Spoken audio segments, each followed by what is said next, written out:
नमस्कार, मैं लालजी प्रसाद। स्वागत है आपका आरा हिंदी स्कूल में। देखिए, आज की जो क्लास है ख़ास होने वाली है।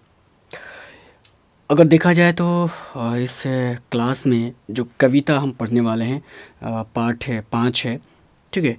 तो इस कविता को पढ़ने से पहले मैं चाहता हूँ कि आपको एक दो बातें बता दूँ, ताकि जब हम इसका जो भावार्थ समझेंगे तब आपको सहूलियत हो जाए। देखिए, ये कविता भारत माता उस वक्त लिखी गई जब हमारे देश के ऊपर अंग्रेजी शासन था, ठीक है।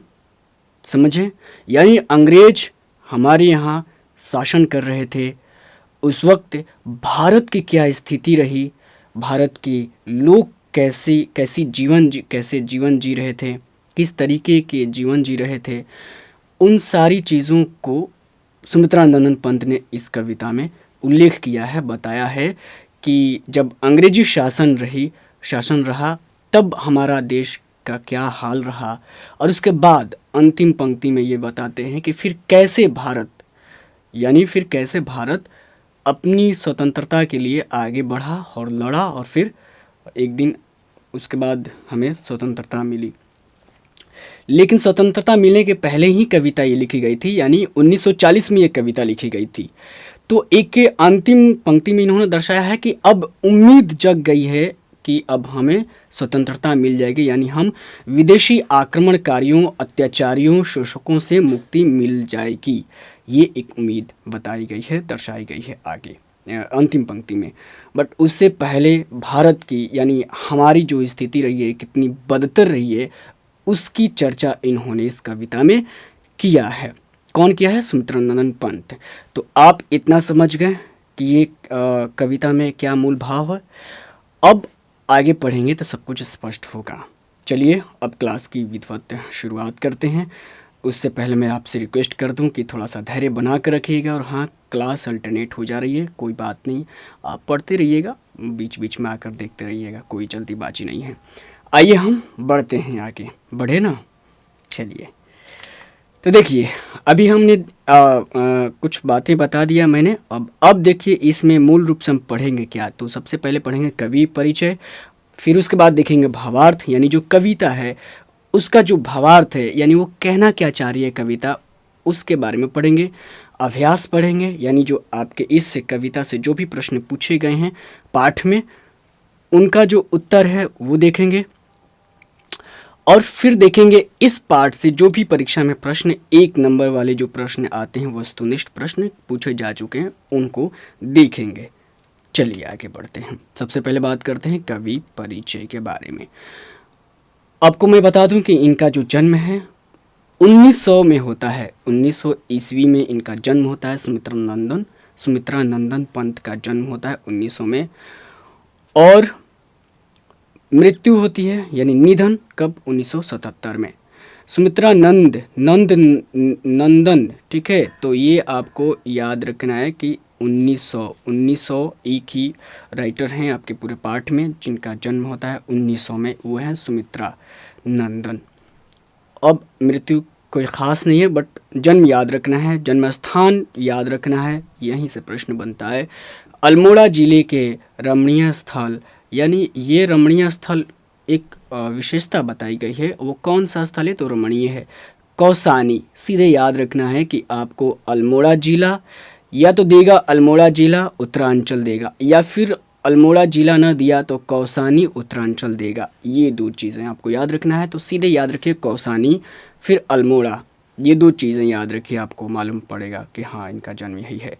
पिता का नाम गंगादत्त है। पिता का नाम क्या है? गंगादत्त। और माता का नाम है सरस्वती देवी। सुमित्रा नंदन पंत की माता का नाम सरस्वती देवी है और पिता है गंगादत्त। दो ही चीज़ है, सरस्वती और गंगा।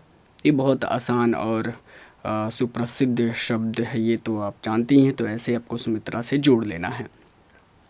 देखिए, अब यहाँ पर एक बात है, इम्पोर्टेंट है कि जब सुमित्रा नंदन की जन्म होता है, सुमित्रा नंदन पंत का जब जन्म होता है, तो उनकी माता जो सरस्वती हैं, उनका क्या हो जाता है? देहांत हो जाता है। कब होता है? तो 6 घंटे बाद ही, ये एक बहुत इम्पोर्टेंट बात है कि जैसे ही सुमित्रा जी पंत जी जैसे ही जन्म लेते हैं, उसके 6 घंटे बाद उनकी माँ इस दुनिया को छोड़कर चली जाती हैं। तो ये एक बात हो जाती है। अब बात करते हैं शिक्षा की। तो शिक्षा की बात करें तो प्राथमिक शिक्षा इन्होंने गांव पर ही लिया। फिर उसके बाद ये बनारस चले आए और वहाँ से हाई स्कूल की शिक्षा पाई। फिर वहाँ से बनारस से इन्होंने हाई स्कूल की शिक्षा ली इन्होंने। फिर वे कुछ दिनों तक काला कांकर राज्य में भी रहें। अब काला कांकर राज्य में रहें, फिर उसके बाद आजीवन इलाहाबाद, ये इम्पोर्टेंट है। इलाहाबाद में फिर अंतिम सांसें ली इन्होंने, आजीवन वहीं पर इन्होंने रहा। अब ये काला कांकर राज्य क्या है ये मुझे भी नहीं मालूम, लेकिन आपको याद रखना है कि कोई ज़्यादा भी ज़रूरी भी नहीं है। ये ज़रूरी है कि ये आजीवन कहाँ रहे, तो इलाहाबाद में। ये मैं सर्च कर लूँगा कि काला कांकर राज्य किसको बोला जाता है। अब पहले बोला जाता होगा, अब उसका नाम क्या है। अब आइए यहाँ पर पंत जी का आरंभिक काव्य प्रकृति प्रेम। अब देखते हैं विशेषता, यानी जो पंत जी कविताएं शुरुआती दौर में जब किए तो उसकी विशेषता क्या रही है, वो कैसे शुरुआत की। तो सबसे पहले वो क्या किए, प्रकृति प्रेम और शिशु सुलभ जिज्ञासा को लेकर कविताएं लिखना शुरू किए। कैसा, तो प्रकृति के यानी पेड़ पौधे, नदियाँ, झरना, पहाड़ों को लेकर इन्होंने कविताएं लिखना शुरू की। और फिर उसके बाद शिशु बाल रूप जो बच्चे होते हैं उनको लेकर कविताएं शुरू की। फिर उसके बाद क्या होता है देखिए, फिर आरंभिक रचनाएं जैसे प्रकृति और सौंदर्य के प्रेम कवि की संवेदनशील अभिव्यक्ति, यानी फिर उसमें प्रेम की बातें लिखा इन्होंने, प्रेम की भावना को उसमें रखा। वही प्रेमी कवि की संवेदनशील जो अभिव्यक्ति है वो दर्शाए। फिर उसके बाद फिर क्या उनकी विचारधारा क्या हो जाती है, वो धीरे धीरे उदार मानवतावादी हो जाती है। अब यहाँ पर सबसे इम्पोर्टेंट चीज़ क्या है, महत्वपूर्ण बिंदु ये है कि ये किस युग के कवि हैं। सुमित्रा नंदन पंत किस युग के कवि हैं, तो आपको याद रखना है छायावाद के कवि हैं। और छायावाद किस में आता है, तो आधुनिक काल में आता है। आधुनिक काल, ये हिंदी साहित्य को 4 कालखंडों में बांटा गया है, जिसका जो अंतिम कालखंड है वो है आधुनिक काल। और इस आधुनिक काल को भी कई उप कालखंडों में बांटा गया है, जिसमें एक आता है छायावाद, जो तीसरे नंबर पे आता है छायावाद। तो आप पढ़ना चाहते हैं ज़्यादा कुछ कि हिंदी साहित्य को किन किन कालखंडों में बांटा गया, इसका इतिहास क्या है, कब से लिखी गई है, शुरुआत कैसी हुई है, इन सारी चीज़ों को आप देखना चाहते हैं, और कौन कौन से काल में कौन कौन से राइटर आते हैं, अगर आप देखना चाहते हैं, जानना चाहते हैं, तो इस चैनल पे जाइए, प्लेलिस्ट में जाइए। अगर नहीं जा सकते प्ले लिस्ट में तो सीधे वीडियो में जाइए और अंतिम में जाइए। तीसरी या चौथी क्लास होगी हमारी हिंदी साहित्य का काल विभाजन के नाम से, आप उसे देख सकते हैं। हालांकि वहाँ भी डीपली नहीं समझाया हूँ मैं, बट आपको जितना ज़रूरत है उतना मैं वहाँ पर बता दिया हूँ। आइए आगे बढ़ते हैं। तो आपको मालूम हो गया कि ये किस युग से हैं, तो छायावादी। ये कौन से कवि हैं, तो छायावादी हैं। अब बात करते हैं, परंतु उनके जो विचार, यानी पंत जी के जो विचार रहा वो क्या हो गया, उदार मानवतावादी हो गया। उन्होंने प्रसाद और निराला के समान छंदों और शब्द योजना में नवीन प्रयोग किया। ये तो कुछ ज़रूरत है, कुछ खास बातें हो जाती हैं जो आप समझे या ना समझे कोई फ़र्क नहीं पड़ता। अब देखिए पंत जी की प्रतिभा, अब इनकी बात करें तो कैसी रही है भाई, कलात्मक सूझ। ये जो कविताएं इन्होंने की तो उसमें कला का उसमें अंश दिखता है। ऐसा मतलब कला से मतलब क्या, कलात्मक सूझ का मतलब क्या, कि जब ये कविता लिखते हैं तो लगता है कि हमारे सामने चित्र उभर कर आ गया। जो ये चीज़ समझाना चाहते हैं उसको समझाने में इनको कठिनाई नहीं होती है। वो कहीं ना कहीं शब्दों के माध्यम से रेखा खींच देते हैं, जिससे ये पता चल जाता है कि अच्छा ये नदी है, तो ये झरना है, तो ये पेड़ है, तो ये पौधे हैं। वही कलात्मक, देखिए हर क्षेत्र में कलात्मकता होती है।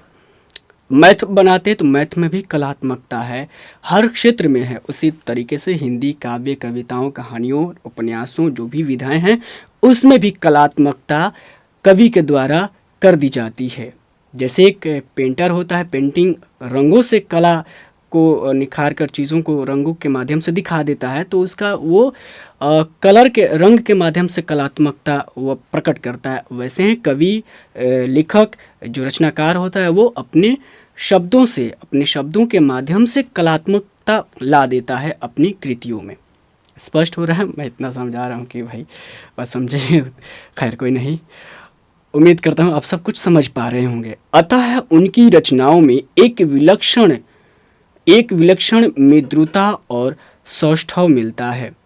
ये बहुत अच्छी बात है। ज़्यादा नहीं, इतना समझिए कि सब कुछ नयापन, क्रिएटिविटी, रचनात्मकता इनके अंदर। युगबोध के अनुसार अपनी काव्य भूमि का विस्तार करते रहना पंत की काव्य की चेतना की विशेषता रही है। देखिए मैं ये क्यों बता रहा हूँ, ये कभी भी ना किसी भी राइटर की कविता या उसकी कहानी या कोई भी कृति, उसकी कोई भी कृति अगर पढ़नी हो तो सबसे पहले कवि के बारे में जानना ज़रूरी हो जाता है। इसलिए तो आपके परीक्षा में सबसे ज़्यादा प्रश्न कहाँ से बनते हैं? 1 नंबर के कवि परिचय से ही बनते हैं, लेखक परिचय से ही बनते हैं। क्यों बनते हैं भाई? ये इसलिए बनाया जाता है ताकि आप कवि को ठीक से पहले पढ़ें। तो इसीलिए तो हम इसलिए ये सब पढ़ रहे हैं ताकि जब कविता पढ़ेंगे तो सब कुछ स्पष्ट मालूम चल जाएगा कि हाँ इनकी क्या विशेषता रही हैं और वो कविता में झलक रही है या नहीं झलक रही है। आइए, युगबोध का मतलब होता है अपने समय में जो कुछ भी चल रहा है उसका ठीक ठीक अनुभव होना, उसे ठीक ठीक पहचान कर पाना। ये कविता जो हम पढ़ेंगे भारत माता, ये सुमित्रा नंदन पंत जी वो अपने समय में लिखे हैं जब गुलामी रही, हमारा देश जो गुलामी को झेल रहा था।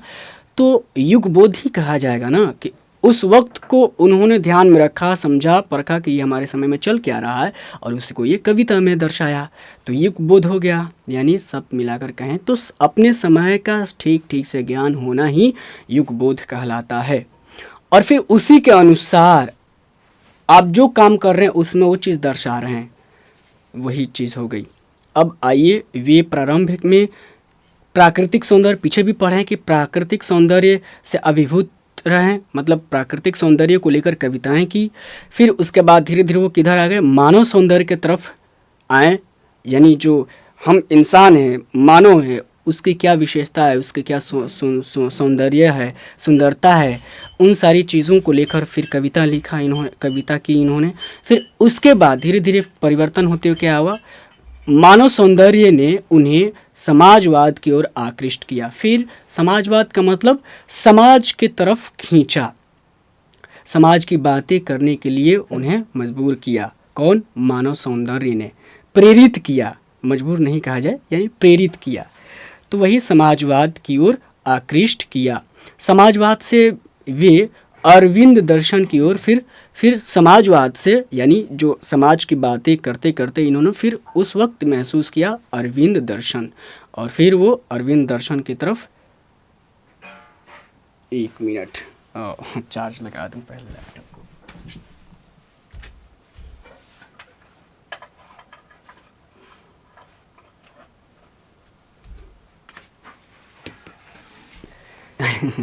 लैपटॉप चार्ज में लगाया ही नहीं था। तो ये समझ रहे हैं ना चीज़ें कि कैसे क्या हो रहा है। अब आइए आगे बढ़ते हैं। तो सवाल यहाँ से बनेगा कि पंत जी किस दर्शन से प्रभावित थे, या उनका कौन सा दर्शन रहा है, या कविताएं में कौन सा दर्शन प्रतीत होता है। तो ये बताना है अरविंद दर्शन, सीधे याद रखिए, पंत जी अरविंद दर्शन से प्रभावित थे सीधे, और समाजवाद की तरफ झुके, ये कोई ज़्यादा ज़रूरत नहीं है, लेकिन शुरुआत में प्राकृतिक सौंदर्य सबसे ज़रूरी है, अरविंद दर्शन। आइए आगे बढ़ते हैं, और सब कुछ एक ही क्लास में देखेंगे तो थोड़ा सा धैर्य बना कर रखिएगा, टाइम हो सकता है ज़्यादा समझाने में चला जाए। तो देखिए आगे देखते हैं। वे मानवतावादी कवि थे। मानवतावादी यानी धीरे धीरे प्राकृतिक सौंदर्य का वर्णन करते करते वो फिर मानव का वर्णन करने लगे, और तभी वो मानवतावादी कहलाने लगे, जो मानव के इतिहास के नित्य विकास ठीक है, विकास में विश्वास करते थे। नित्य विकास मतलब लगातार उसमें परिवर्तन होना चाहिए। हम जो इंसान हैं, ये यानी जो हम मानव हैं, हमारे अंदर लगातार नए विकास परिवर्तन होते रहना ही, उसी के पक्ष में ये पंत जी थे। ये विश्वास करते कि भाई कि इंसान को हर रोज़ नए रूप में होना चाहिए, उसे अपने अंदर बदलाव, कुछ अच्छाई को लाना चाहिए, यही कहना चाह रहे हैं सब कुछ मिलाकर। वे अतिवादिता एवं संकीर्णता के घोर विरोधी थे।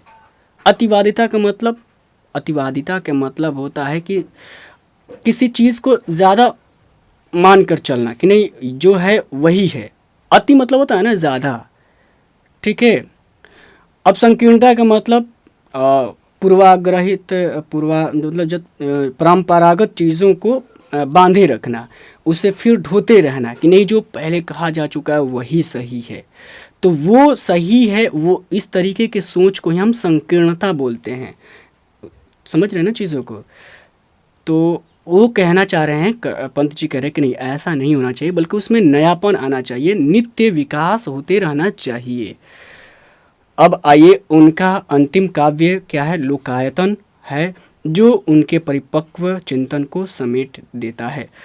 और लोकायतन को पढ़ते वक्त लगेगा कि नहीं पंत जी ने कुछ काम किया है, कुछ लिखा है, कुछ बताया है।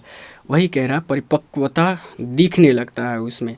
अंतिम काव्य कौन सा है? तो लोकायतन। ये सवाल बनेगा कि बताइए लोकायतन किसकी रचना है? तो पंत की है। अब आइए इनकी काव्य कृतियों पर थोड़ा सा नज़र डालते हैं और समझने की कोशिश करते हैं कि कौन कौन सी रचनाएं इनकी है। ये सब क्या हैं?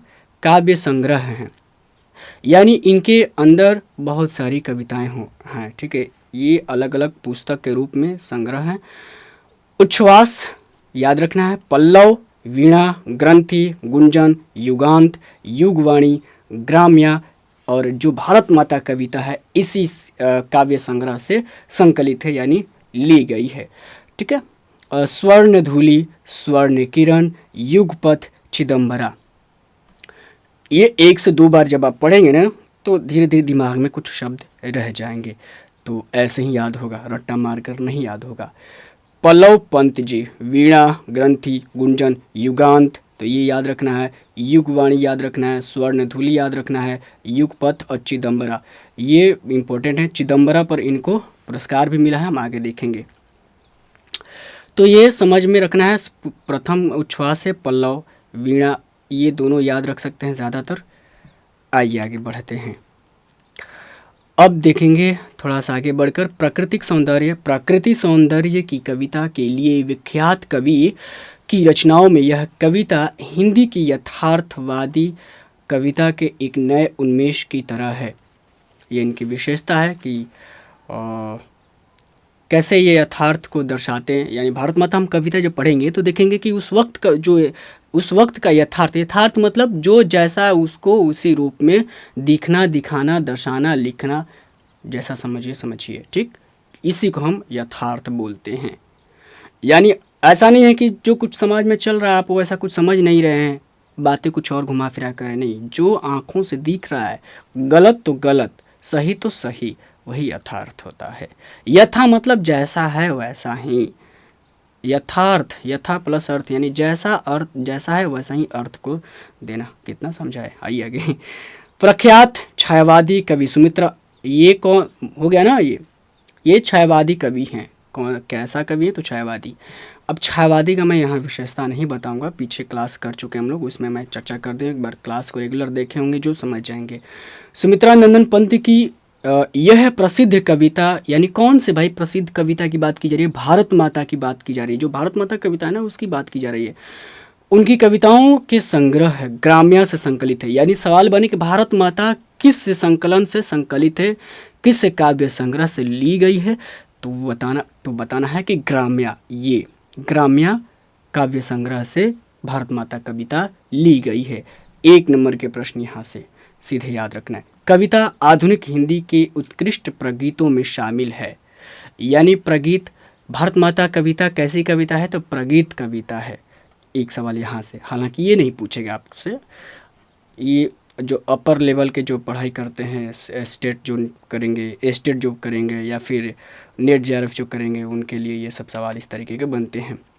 आइए आगे। अब देखते हैं अतीत के गरिमा गान द्वारा अब तक भारत का ऐसा चित्र खींचा गया था जो ऐतिहासिक चाहे जितना रहा हो, वर्तमान को देखते हुए वास्तविक प्रतीत नहीं होता था। ये बहुत बहुत अच्छी बात यहाँ पर लिखी गई है। हालांकि आप जो पासपोर्ट वाली जो किताब है ना, शायद उसमें ये मिले या ना मिले, लेकिन जो मूल पुस्तक है उसमें ये बात लिखी गई है। इसको फिर से मैं रिपीट करता हूँ, आप ध्यान से सुनिए। कहना क्या चाह रहा है कि अतीत के गरिमा गान द्वारा अब तक भारत का ऐसा चित्र खींचा गया था, यानी भारत का जो भी चित्र बताया गया था, यानी भारत के बारे में जो कुछ भी लिखा गया था कि भारत कैसा है, वो सब पुरानी पद्धति, पुराने शब्दावली का इस्तेमाल करके बताया गया था कि भारत ऐसा वैसा, ठीक है। लेकिन उसका जो भी ऐतिहासिकता दर्शाने की कोशिश की गई, लेकिन वर्तमान की जो स्थिति रही है अगर उसको देखा जाए तो उसको देख के ये नहीं लगता है कि भारत में पहले बहुत महान महान राजा हुए हैं, तो भारत की जो स्थिति है बहुत अच्छी रही होगी। ठीक है, उस वक्त रही होगी, लेकिन आज उन्हीं चीज़ों को अब गाएंगे कि ये बुद्ध का धरती है भाई, ये राम का धरती है। ठीक है, सब कुछ है, ऐतिहासिकता को आप दर्शा के बता रहे हैं कि भारत है, लेकिन ये भी तो बताइए कि आज भारत में सांप्रदायिकता का क्या माहौल है। देखिए, लोग एक धर्म के नाम पर, जाति के नाम पर लड़ रहे हैं, एक दूसरे, घुसखोरी इतना बढ़ गया है, अत्याचार यहाँ पर इतना हो गया, कोई किसी को मार दे रहा है। तो ये क्या है? ये वर्तमान जो स्थिति है, हम इसको भुलाकर हम गुणगान गाएंगे कि ये भारत सतयुग का, यहाँ पर राम जन्म लिए, कृष्ण जन्म लिए, बहुत बहुत महान राजा हुए। ये सब गुणगान गाकर हम अपने वर्तमान स्थिति को तो झुठला तो नहीं सकते हैं ना। यही कहना चाह रही ये पंक्तियाँ। समझ रहे हैं ना चीज़ों को? बस यही है। तो वास्तविकता प्रतीत नहीं होता था, तो अभी अगर लिखा जाए तो वास्तविकता कैसे प्रतीत होगा? हम पुरानी चीज़ों को गाते हैं, अभी भी तो सब लोग वही गाता है कि मैं भारत ऐसा वैसा। अरे भाई, भारत अभी क्या है ये तो गाइए, लेकिन नहीं, तो यही बात कही जा रही है। लेकिन सुमित्रा नंदन पंत ने ये ऐसा किया, उन्होंने अपनी कविताओं में बताया, यथार्थ को दर्शाया कि भाई आज का भारत क्या है। तो आज के भारत जो है अभी अर्धनग्न है, 30 कोटि संतान उसके जो है भूखी है, अशिक्षित है। कविता में हम ये सब देखेंगे भाई। तो मैं इसलिए ये सब समझा रहा हूँ ना कि ताकि आपको एक दृष्टि मिले, समझ पैदा हो आपके अंदर। वरना आप तो 1 नंबर का पढ़ेंगे, परीक्षा पास हो जाएंगे। ऐसे भी पास हो जाता है, सब लोग मोबाइल लेकर जाता है परीक्षा में। 1 नंबर के क्वेश्चन मिलते ही आपके सामने 1 नंबर के प्रश्न आ जाएंगे, आप देख कर मार लेंगे, लेकिन वो आपका लाइफ नहीं बनाएगा सिवाय बिगाड़ने के। ये सरकार की जो सिस्टम है, एक बहुत गंदी सिस्टम है, एजुकेशन सिस्टम बहुत गंदी है। ये आपको समझिए कि आपको एक फैक्ट्री में काम करने के लिए पढ़ाया जा रहा है कि आपको लिखना पढ़ने आ जाए कि आप फैक्ट्री में जाकर काम कर सके। मेरे तरह आप आकर लाइव यहाँ पर इस तरीके से समझा नहीं सकते। इस तरीके के आपके अंदर वो विकास नहीं किया जाएगा जो पढ़ाई सिस्टम चल रहा। अभी टारगेट किताब उठा रहे हैं, 1 नंबर का रट रहे हैं, तो मेरे भाई इससे आपका विकास कतई नहीं होगा कि ताकि आप किसी अपने घर के बाल बच्चों, अपने भाई मित्रों को समझा सके, कभी नहीं होगा। तो आइए आगे, खैर ये सब अलग बातें हैं। धन, अब यहाँ पर थोड़ा सा जल्दी में पढ़ लेते हैं, कोई खास नहीं है। धन, वैभव, शिक्षा, संस्कृति, जीवन शैली आदि तमाम दृष्टियों से पिछड़ा हुआ ये कविता के बारे में कही जा रही है। धुंधला और मटमैला दिखाई पड़ता यह देश हमारा वही भारत है जो अतीत में कभी सभ्य, सुसंस्कृत, ज्ञानी और वैभवशाली रहा था। कवि वहाँ इसी भारत का यथातथ्य चित्र प्रस्तुत करता है। यहाँ पर जो कवि कविता में इसी तथ्य को प्रस्तुत करते हैं कि अभी भारत एक वक्त में कैसा था और अभी जो भारत क्या हो गया। आइए अब हम चलते हैं कविता की भावार्थ की तरफ। उम्मीद करता हूँ अभी तक आपने जो कुछ भी मैंने समझाया वो समझे होंगे, कुछ थोड़ा बहुत भी तो समझे होंगे। अब हम देखेंगे यहाँ पर भावार्थ। मैं बता दूँ, भावार्थ समझाने से पहले एक स्लाइड में मैंने एक छंद को ऐसे रखा हुआ है, ठीक है। इसका जो क्लिष्ट शब्द है उसका अर्थ को रखा हुआ है। दूसरे स्लाइड में इसका भावार्थ को लिखित रूप में मैंने रखा हुआ है ताकि आपको आसानी हो जाए, और इसलिए भी हो जाए कि मैं कितना समझाऊंगा, जब तक लिखित रूप में नहीं होगा तो आप फिर खुद का कलम उठाकर लिखेंगे, पढ़ेंगे नहीं। ये मुझे जहाँ तक उम्मीद है कि नहीं ये लिखेंगे आप, इसलिए मैंने रख दिया है कि आप सीधे कॉपी कर लें। आइए एक बार पढ़ लेते, फिर उसको सीधे पढ़ेंगे, ज़्यादा हम वहीं समझेंगे। आइए। भारत माता ग्रामवासिनी, खेतों में फैला है श्यामल, धूल भरा मैला सा आंचल, गंगा यमुना में आंसू जल, मिट्टी की प्रतिमा उदासीनी। अब ध्यान देने की बात है, ग्राम वासिनी का अर्थ होता है ग्राम में वास करने वाली, यानी वैसी जनता जो जो गांवों में निवास करती है, गांव में रहती है, हम उसी को हम भारत माता कहते हैं। यानी इस कविता को समझाने के लिए कवि ने भारत माता को एक उपमा रूप में रखा हुआ है, भारत माता के रूप में यहाँ की जो जनता है उसको दर्शाने की कोशिश की है। यानी आप समझेंगे कि जब भारत माता कहा जाए तो आप सीधे ये समझेंगे कि भारत की जनता जो गाँवों में निवास करती है, सीधे इतना याद रखना। यानी भारतवासी, भारत माता यानी भारतवासी, यानी भारत की जो जनता है, आम जो लोग है। क्लियर? इसी को आपको दिमाग में हमेशा रखना है कि जब भी भारत माता आ जाए यानी ग्राम, भारत के लोग, भारत की जनता, भारतवासी कहाँ पर निवास करते हैं, मूल रूप से कहाँ निवास करते हैं, ग्रामवासिनी। जहाँ पर क्या होता है भाई, जहाँ पर चारों तरफ खेत होते हैं, वहाँ पर चारों तरफ फसलें लहलहाती हैं, उसका जो वो धरती हो चारों तरफ है श्यामल से है, तो श्यामल मतलब सांवला, वो इतनी हरी भरी रहती है कि वो अभी देखिए सावन, अभी जो है बरसात के कारण चारों तरफ देखेंगे तो क्या है, हरियाली ही हरियाली। और उस हरियाली के कारण क्या है भाई, तो चारों तरफ लगता है कि कालापन पड़ा हुआ है, मतलब सांवलापन पड़ा हुआ है, इतना हरियाली ही है। तो वही है, रहता हरियाली रहती है और धूल भरा। लेकिन समस्या ये है कि ऐसा नहीं है कि सब चारों तरफ खुशहाली ही हरी भरी खेतें हैं, बल्कि वहाँ पर धूल भरा मैला सा आंचल है।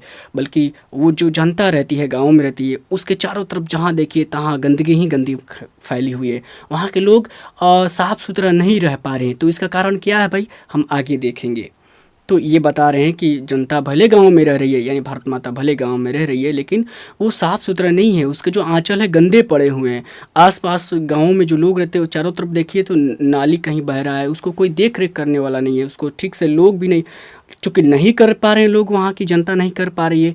क्यों? क्योंकि वो तो अशिक्षित है। वहाँ के जो राजा हैं, जो शासन करने वाले हैं, वो तो विकास कर ही नहीं रहे हैं। तो इसलिए क्या है, उसका जो वहाँ के जो लोग हैं, वहाँ का जो दृश्य जगह स्थिति जो है वो बहुत गंदी हो चुकी है। वही बात कही जा रही है कि धूल भरा हुआ है, मैला सा उसका, यानी जो भारत माता यानी भारत की जो जनता है, उसका जो आंचल, यानी आंचल का कहने का मतलब उसका जो जगह है, गांव है, खेत बाड़ी है, वो सब कुछ क्या गंदा पड़ा हुआ है भाई। समझ रहे हैं ना, गंगा यमुना में आंसू जल। और वो इस तरीके से गंदा है कि लोग बहुत दुखी हैं, वहाँ की यानी जनता यानी भारत माता दुखी है, वो रो रही है। किस लिए रो रही है भाई, अभी तक वो अशिक्षित है, वो इस लायक नहीं बनाई गई है। वहाँ की जनता, गांव के भारत की जनता को इस लायक नहीं बनाया गया है राजाओं के शासनकारियों के द्वारा कि वो खुद के बल पर कमा सके, अपने आप के वातावरण को स्वच्छ साफ सुथरा रख सके, नहीं बनाया गया है भाई। तो वो रो रही है, दुखी है, और उसके दुखी और होने के कारण जो उसके आंसू बह रहे, वो उसका प्रतीक कौन है, तो वो गंगा यमुना है। गंगा यमुना यहाँ की जो नदियाँ हैं, उसमें जो जल धाराएं बह रही हैं, वो बता रही हैं कि यहाँ की जो जनता है बहुत दुखी है।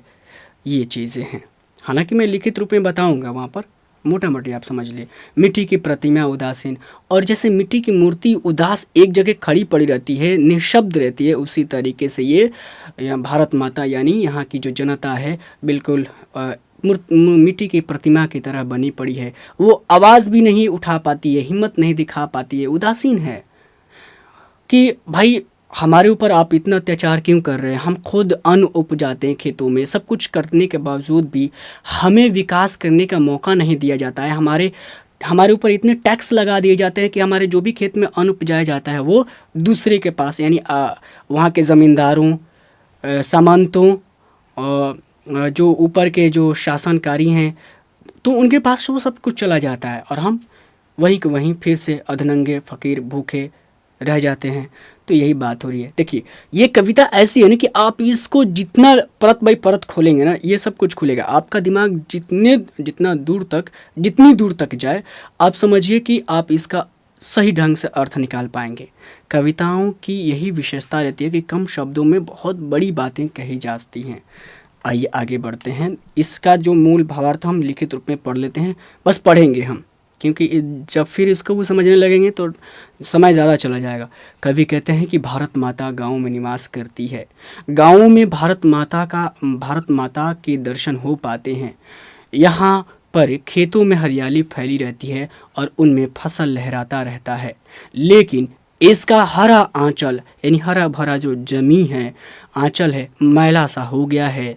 भारतीयों की दीनता को देखकर भारत माता यानी यहाँ की भारत माता मतलब जनता अपनी ही दुख को देखकर, भारत माता कोई दूसरी भारत माता नहीं, कोई देवी रूप थोड़ी है भाई, ये तो एक प्रतीक रूप है। भारत माता कौन है? यानी जनता है, यानी जनता अपनी ही दुख को देखकर रो रही है, यानी भारत माता खुद के दुख को देखकर रो रही है।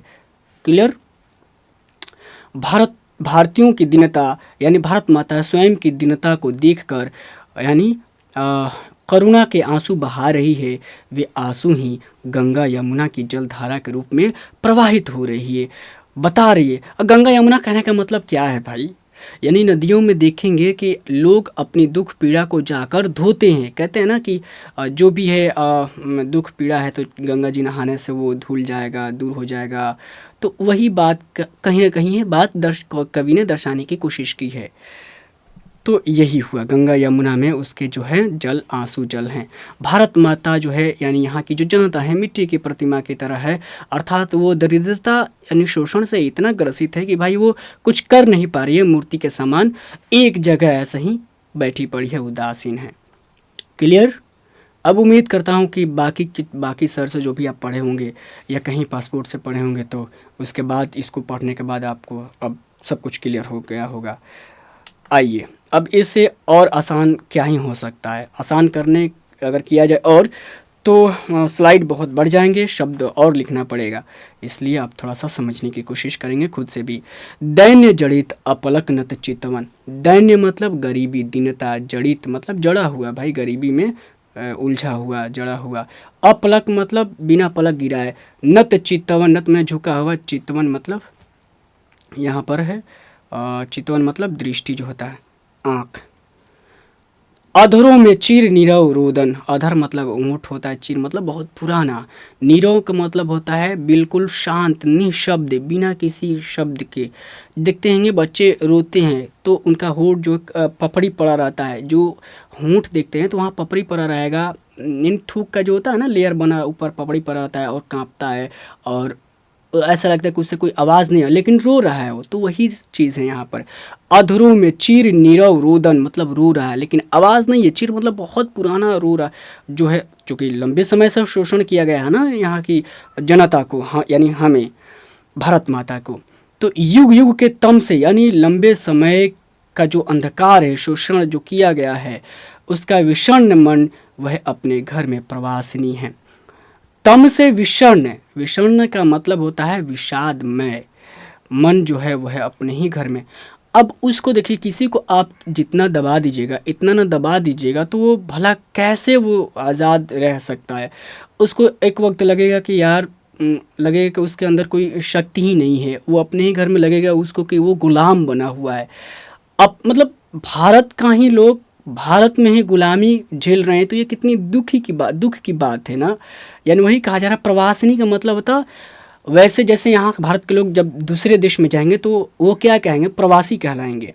यानी विदेश से आए हुए लोग ही प्रवासी होते हैं, यानी दूसरे जगह निवास करने वाले दूसरे लोग, उसी को हम प्रवासी बोलते हैं, यानी विदेशी, बेगाना। क्लियर हो गया? तो वही अपने ही घर में हम लोग जो हैं यानी प्रवासी यानी विदेशी हो गए हैं कि पता ही नहीं है कि हम अपने घर में रह रहे हैं कि किसी दूसरे देश में जाके रह रहे हैं या दूसरे के घर में रह रहे हैं। तो क्लियर हो गया चीज़ें। अब आइए हम इसका अर्थ देखते हैं। कवि कहते हैं कि भारत माता की दृष्टि दीनता से ग्रस्त है ना। मतलब दृष्टि का मतलब यहाँ लिख दीजिए कि सीधे ना लिखिए तो लिखिए कि भारत माता दीनता से, यहाँ से काट दीजिए, यहाँ पर सीधे दीनता से ग्रसित है, यानी दीनता मतलब गरीबी से ग्रसित है। सीधे लिखिए भाई, गरीबी से ग्रसित है या गरीबी से पीड़ित है, आप जैसा लिखना चाहें लिखिए। निराशा से झुकी हुई है उसकी क्या है, आंखें। अब यहाँ लिख सकते हैं उसकी आंखें जो है, दृष्टि जो है, यानी चितवन जो है, चितवन यानी आँखों से चितवन मतलब दृष्टि जो है उसकी जो है झुकी हुई है, अब यहाँ लिख सकते हैं, यह शोषण के कारण ध्वनिहीन होठों को कपाते हुए रोती है। किसके कारण? तो इतना शोषण कर दिया गया है कि वो खुल कर रो भी नहीं पा रही है। यानी ध्वनिहीन वही है ना कि शब्द नहीं निकल रहे हैं, नहीं रो रहा है, बिल्कुल मौन रो रहा है। होता ना कि जब आप आत्मा से रोने लगते हैं तो वहाँ शब्द की ज़रूरत नहीं पड़ती है, वहाँ पर आवाज़ नहीं निकलती है, आंसू केवल बहते हैं, वही है। होठों को, और होंठ काँप रहे हैं, फपरी पड़ा हुआ है, कांपते हुए रोती है। इसका मन विदेशियों के आक्रमण, शोषण और अपने अज्ञान के कारण विषादग्रस्त हो गया है, जिसके कारण वह अपने ही घर में प्रवासिनी यानी विदेशी बन के रह रही है, विदेशी की तरह उपेक्षित है, शासकों की कृपा पर निर्भर रहने के लिए वो विवश रहती है। हालांकि ये यहाँ पर बढ़ा दिया गया है, यहाँ पर बढ़ाया हूँ, बट यहाँ पर जिसके कारण वह अपने ही घर में प्रवासी बन के रह रही है, आप इतना लिखिए। आइए अब आगे बढ़ते हैं। समझ में आ रहा है ना आपको कि मैं बोले जा रहा हूँ? आइए, सब कुछ देखिए आप ही के लिए किया जा रहा है, ये सब बनाने में बहुत वक्त जाता है। आप समझ सकते हैं कि इस तरीके का बनाने के पीछे कितना समय जाता होगा। तो अब थोड़ा सा धैर्य ज़रूर रखिएगा, समझने की कोशिश करिएगा। 30 कोटि संतान, नग्न तन, अर्धक्षुधित, शोषित, निरसजने, ये निरसजने गलत है, ये निरस्त्र होगा, ठीक है। यहाँ का होगा, यहाँ पर निरस्त्र, निरस्त्र मतलब निरस्त्र, निरस्त्रजन, ये निरस्त्र है, ठीक है, निरस्त्रजन है, मतलब बिना अस्त्र के, ऐसा समझिए। निरस्त्रजन, मूढ़ मतलब मूर्ख होता है, असभ्य अब जाने गए, अशिक्षित, निर्धन, नतमस्तक, तरुतल निवासिनी। तरुतल का मतलब, तरु मतलब पेड़, तल का मतलब नीचे, पेड़ों के नीचे यानी खुले आसमान के नीचे, इसका अर्थ हुआ खुले आसमान के नीचे, पेड़ों के नीचे यहाँ की जो जनता है नंगे बदन सोती है, भूखे रह के सोती है। यही बात करें कि यहाँ पर उस वक्त जो हमारी संख्या थी, कितनी संख्या थी, तो 30 करोड़ की थी। अब तो बहुत ज़्यादा हो गई है। ये बात कब की हो रही है? 1940 की बात हो रही है। उस वक्त की ये इन्होंने संख्या क्या रही है वो मोटा मोटी कवि ने दर्शाया हुआ है कि संतान तब की क्या रही है भाई, तो नग्न रह रही है। अंग्रेज़ों ने, तभी तो गांधी जी ने आया कि भाई, गांधी जी ने अपना जो वस्त्र है, जो पहनावा, क्यों त्यागा था? गांधी जी क्यों त्यागा था? क्योंकि उन्होंने तो देखा, जब अफ्रीका से जब उन्होंने आया, पढ़कर वकालत करके आया, लगभग 22 वर्ष के बाद, शायद हाँ 21-22 वर्ष के बाद, जब भारत उन्होंने वकालत पढ़ के जब आया उन्होंने, तो फिर देखा कि यार मैं कोट बेल्ट टाई टोपी में हूँ, और यहाँ यानी मेरे जो भाई हैं, मेरे लोग जो हैं भारतवासी, मेरे घर के लोग हैं, वो नंगे हैं। तब जाकर उन्होंने अपने वस्त्र को त्यागा और फिर वो धोती, उसी वक्त से धोती लपेट कर घूमना शुरू किया। पूरे भारत का भ्रमण किया उन्होंने, और तब समझा भारत की स्थिति क्या है, और तब जाकर उन्होंने कई आंदोलन शुरू किए। फिर उनके साथ कई लोग जुड़े, और इस तरह से जुड़ते जुड़ते गए। इस कविता में ये भी दर्शाया गया अंतिम पंक्ति में, ठीक है, कि अहिंसा का पाठ पढ़ाकर ये भारत की जो जनता यानी गांधी जैसे लोग को पैदा की, और फिर अहिंसा रूपी अमृत को, दूध को पिलाकर ये भारत को आज़ाद कराने के लिए तैयार किया। ये हम लास्ट में अंतिम पंक्ति में ही इसको देखेंगे, इसलिए मैं थोड़ा सा अभी ही आपको ब्रीफ कर दिया। तो वही नग्न, तब जाकर उन्होंने वस्त्र, फिर कहा कि भाई त्याग दो, जो भी वस्त्र है सब वस्त्र को जलाया गया था एक वक्त में, और फिर चरखा के माध्यम से अब स्वयं का जो खादी वस्त्र तैयार किया गया, और वहीं से हम लोगों को धोती कुर्ता पजामा शुरू हुआ पहनने का, जो हम लोग जो पहनते हैं, शुरू से तो पहनते ही थे, और बढ़ा वो। अब समझ गए सर? अर्धक्षुधित मतलब, अर्ध मतलब आधा होता है, क्षुधित का मतलब होता है, क्षुधित का मतलब भूखा हुआ, एक वक्त खा रहे हैं एक वक्त नहीं खा रहे हैं, किसी तरह से ज़िंदगी कट रही है। जो भी अन्न उपजाया जा रहा है दूसरे ही लेके चला जा रहा है। वहाँ के जो भी सामंत, ठेकेदार, राजा, छोटे छोटे जो राजा हैं, अंग्रेज़ों के जो पाले गए सामंत हैं, तो वही लेके चले जा रहे हैं, ज़मींदार लेके चले जा रहे हैं। शोषित किया जा रहा है कि भाई आपको, अगर आप इतना अन्न इस बार नहीं देते हैं तो आपका जो भी एक खेत पर कब्जा हो जाएगा। तो यही बात की जा रही है। उनको निरस्त करने का मतलब क्या? उनकी आवाज़ें छीन ली जाइए कि आपको बोलना नहीं है। निरस्त कर दिया जाता था। जो भी उस वक्त के थोड़ा सा बुद्धिजीवी थे, जो देश के प्रति चिंतित थे, अगर जो भी रचनाएं लिखते थे, आंदोलन खड़ा करते थे, उनको जेल कर दिया जाता था, उनको निरस्त कर दिया जाता था। तो इस तरीके से लाइट चली गई है, फिर भी आप सुनेंगे। तो इस तरीके से निरस्त्र जन। अब आगे हम सीधे लिखा हुआ पर चलते हैं, और ताकि डबल समय ना जाए, बात वही लिखा हूँ मैं।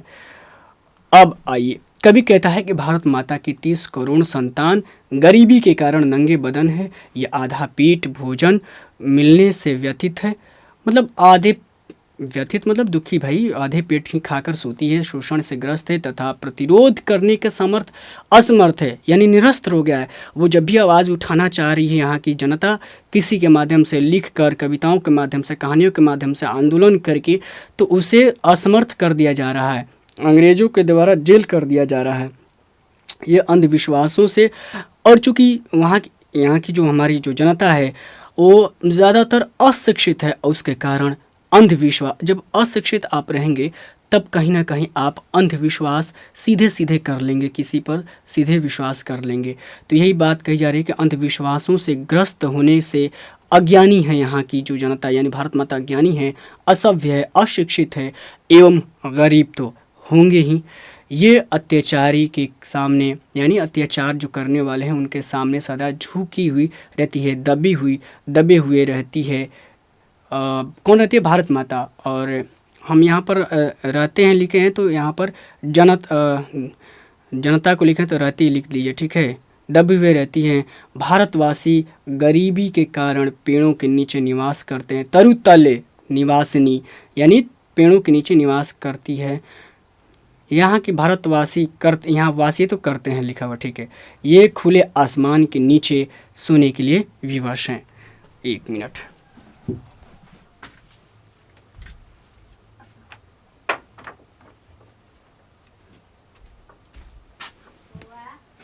हाँ हाँ, क्लास लेते हैं थोड़ा सा। तो इस तरीके से आप समझ गए, और स्पष्ट मैं नहीं दिख पा रहा हूँ मैं, फिर भी लाइट चली गई है, तो हम समझने की कोशिश करेंगे, क्लास देखेंगे अपनी बस। ये तक समझ गए आप। अब आगे चलते हैं। स्वर्ण, अब यहाँ पर देखेंगे जो नेक्स्ट जो हमारी कविता की छंद है। स्वर्ण शस्य पर पद तल लुंठित, पर पद तल लुंठित, स्वर्ण शस्य पर पद तल लुंठित, धरती सा सहिष्णु मन कुंठित, क्रंदन कंपित अधर मौन स्मित, राहु ग्रसित शरदेंदु हासिनी। हालांकि यहाँ पर संस्कृत निष्ठ शब्दावली का इस्तेमाल हुआ है, मतलब जो शब्द है तत्सम शब्दावली का इस्तेमाल, यहाँ पर संस्कृत भी शब्द हैं इसमें, और संस्कृत का शब्द का इस्तेमाल है यहाँ पर, तो समझने की कोशिश करेंगे। इसलिए मैंने यहाँ पर यहाँ लिखित रूप में रख दिया है, इसका अर्थ है। और जब आप पाठ पढ़ेंगे तो वहाँ पर भी, जब कविता पढ़ेंगे तो अंतिम पेज पलट कर देखेंगे तो वहाँ भी इन सब का अर्थ दिया हुआ है। देखिए, शस्य का मतलब होता है फसल, यही स्वर्ण का मतलब सोने की तरह, यानी सोना को हम स्वर्ण बोलते हैं। तो शस्य मतलब फसल, पर मतलब होता है दूसरे का, होता है ना, पर मतलब पराया दूसरे का, पद मतलब पैर, तल मतलब तल, यानी दूसरे के पैर के नीचे, लुंठित मतलब कुचला हुआ, दबाया हुआ, धरती सा मतलब धरती की तरह है, सहिष्णु मतलब सहने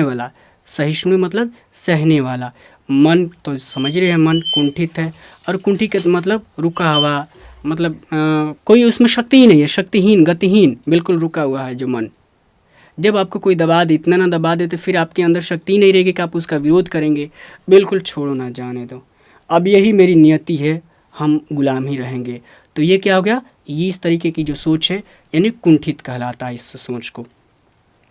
क्रंदन मतलब आप जानते हैं रोना, कंपित मतलब कांपते हुए, अधर का मतलब होंठ, आप समझ ही गए, और मौन माने चुप, स्मित माने स्मित का मतलब क्या होता है, मुस्काना, स्मित का मतलब मुस्काना। तो यहाँ पर हम इसका अर्थ अब देखेंगे, थोड़ा सा यहाँ पर समझ लें कि सोने की तरह जो यहाँ की भारत माता है, भारत माता के द्वारा खेतों में सोने की तरह फसलें उगाई जाती हैं। लेकिन होता क्या है कि जैसे ही फसल होती है, या तो फसल होती है तो वो दूसरे के पैरों तले कुचल दी जाती है, अर्थात कुचलने का यहाँ पर क्या अर्थ है? अर्थात जो भी अनाज उपजाई जाती है वो सारे के सारे अनाज छीन लिए जाते हैं, टैक्स में चले जाते हैं, ये बात कही जा रही है। धरती सा सहिष्णु है। और इस तरीके से अत्याचार को ये यानी भारत माता यानी भारत की जो जनता है सहती है, जैसे धरती सहती रहती है, धूप बारिश गर्मी सब कुछ सहती है। तो इसी तरीके से यहाँ की जो जनता है अंग्रेज़ों यहाँ के अत्याचारियों के द्वारा की जाने वाली शोषण को ये सहती है, यहाँ की जो जनता यानी भारत माता। तो उस कारण से क्या होता है, धीरे इतना न शोषण कर दिया गया है कि दबा दिया गया है कि इसका जो मन जो है ना कुंठित हो गया है, यानी गतिहीन हो गया है। अब ये कुछ करने के लिए तैयार ही नहीं हो रहा है। क्रंदन और धीरे और वो निशब्द, क्रंदन कंपित अधर मौन, मौन मतलब बिना आवाज़ ध्वनि निकाले ही धीरे धीरे कांपते हुए होंठों से रो रही है। ठीक है, और ऐसा नहीं है रो रही है, लेकिन वो मुस्कान के साथ रो रही है, दिखा भी रही है। स्मित, मौन स्मित मतलब हल्की मुस्कान के साथ जो है ना, वो चेहरे पर मुस्कान है लेकिन वो रो रही है। क्रंदन कंपित अधर, उसके जो होंठ हैं वो कांपते हुए रो रहे हैं, यही है, लेकिन चेहरे पर मुस्कान दिखाया जा रहा है। राहु ग्रसित शरदेंदु हासनी, शरद इंदु को, जब शरदेंदु को तोड़ेंगे विच्छेद करेंगे तो शरद इंदु होगा। तो शरद का मतलब होता है सर्दी जो होता है, और इंदु मतलब जो शीत जो होता है, शीतकालीन में जो चंद्रमा उगा रहता है। तो जैसे चांद से चांदनी निकलती है तो उस वक्त देखेंगे कि कुहारा यानी कोहरा रहता है, और कोहरा में चांदनी का पता ही नहीं चलता है कि अच्छा चांद निकला हुआ है, चांदनी दिख रही, नहीं पता चलता है।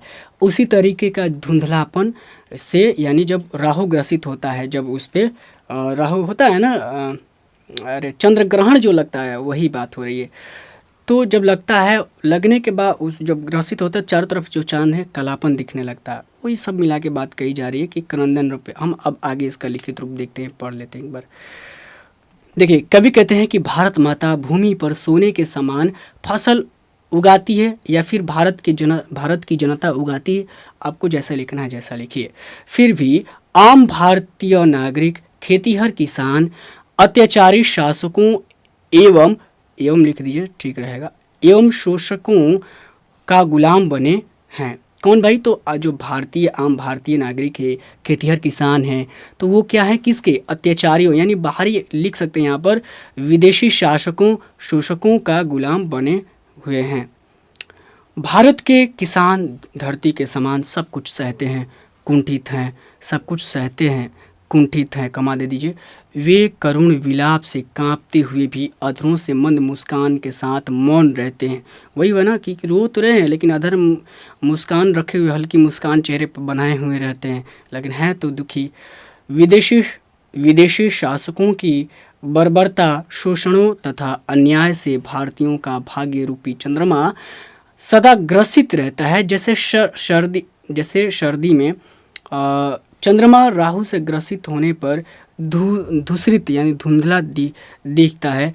अर्थात अब इसका अर्थ क्या है? अर्थात प्राकृतिक सौंदर्य से संपन्न ये भारत की धरती यानी भारत माता संपन्न होने पर भी, प्राकृतिक सौंदर्य से संपन्न होने पर भी भारत माता क्या है? भारत माता की का जो जीवन है कष्ट से घिरा हुआ है। ठीक ऐसे उसके जीवन पर, उसकी खुशी पर मानो राहु का चंद्र ग्रहण लग गया है, यानी ग्रसित है राहु से। कहता है ना कि राहु का प्रकोप चल रहा है इस पे, वही यहाँ पर कहा जा रहा है।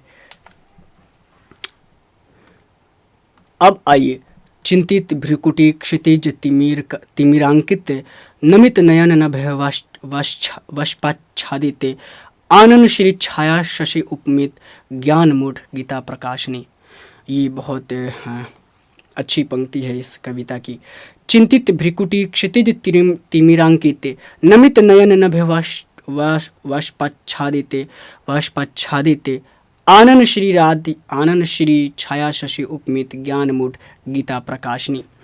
और कुल मिलाकर कहा जाए तो इस कविता में कवि बहुत कुछ, इस कविता की जो इस पंक्ति में है ना, कवि ने बहुत कुछ कह देने की बात रखी है, सोची ही है कि जो हमारा भारत है, यहाँ पर गीता, यहाँ पर वेद, यहाँ पर उपनिषद, पुराण, ऐसे ऐसे ग्रंथ लिखे गए, महाभारत, रामायण, बहुत कुछ लिखे गए। लेकिन हुआ क्या? हुआ ये कि अपने ही हमने दुनिया भर को लोगों को ये समझाया कि ज्ञान क्या होता है, पृथ्वी से चांद पर कैसे जाना है, सब कुछ हमने बताया, जीरो का निर्माण किया। जो हमारी गीता है उसका जो ज्ञान है उसे दुनिया भर के लोगों को प्रकाश दिया।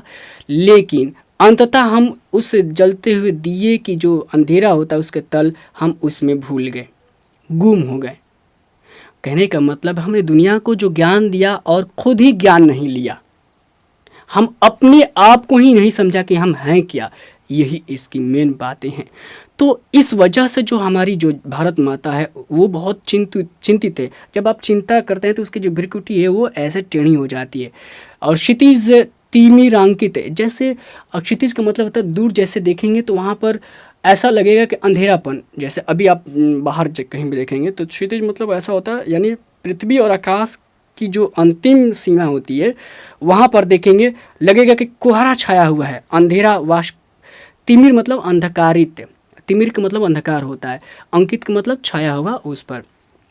तो अंधकार छाया हुआ रहता है, कुहारा छाया हुआ रहता है, वही बात हो रही। नमित नयन नभे, जो आँखें हैं, नमित मतलब गीली हुई आँख, नयन, नभ माने आकाश, ठीक है। तो वाष्पछादित जो होता है, जो वाष्प निकलता है, जो ज़मीन से भाप बन के वाष्प निकलता है, वो क्या है, जाके छाया हुआ है। उसी तरीके से जैसे आकाश में देखे होंगे तो जैसे अब तो ठंड आ गई ना, तो अब देखेंगे तो वहाँ पर लगेगा नीचे सब कुछ साफ दिख रहा है, ऊपर भी साफ दिख रहा है, लेकिन जो कुहरा यानी जो वाष्प बना हुआ है बीच में ऐसे टंगा हुआ है, छाया हुआ है। यानी कहने का मतलब आँख जो है नमित है, उसमें जो आँखों में क्या है, जो पानी है ना, आँख जो आंसू है ऐसे भरा हुआ है। अब लगे कि अब गिरेगा, अब गिरेगा, टभका हुआ है उसमें। ये बात कहूँ तो यही बात देखिए, कई बार होता है कि किसी चीज़ को समझाने के लिए उपमा दिया जाता है, तभी आप उसका ठीक से अर्थ समझ पाएंगे। कवि ने इसका वही सब नभ वाष्पाच्छादित का मतलब क्या हुआ, जैसे आकाश में बादल या कुहरा जो जैसे टंगा हुआ रहता है, छाया हुआ रहता है, आच्छादित रहता है, उसी तरह से भारत माता की जो आँख है, आँखों में आंसू छाए हुए हैं, आच्छादित हुए हैं। अब लग रहा है कि अब गिरेंगे, अब गिरेंगे। तो यही बात है।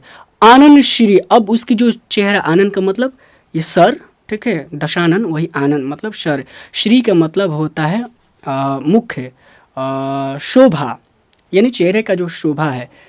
तो आनंद श्री छाया शशि उपमित, अब जिसकी जो चेहरा, भारत माता की जो चेहरा है, उसकी जो शोभा है, उस शोभा का हम लोग उपमा देते हैं कि चांद की तरह क्या खूबसूरत है ना।